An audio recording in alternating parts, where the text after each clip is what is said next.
Is there anything else we need to consider when installing one of these products, Gav?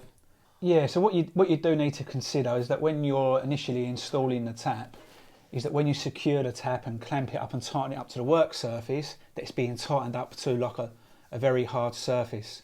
So what I have come across in the past is what you typically get with installations where you've got a granite worktop or a quartz worktop is actually laid on an MDF underlay.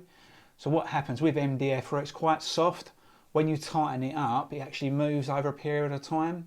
And what that does, it allows the tap to sort of wobble and move.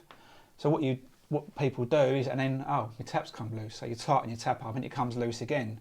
But what you need to do to resolve the matter is to remove the MDF around the area where the tap's being clamped, so it's being tightened up against a hard surface.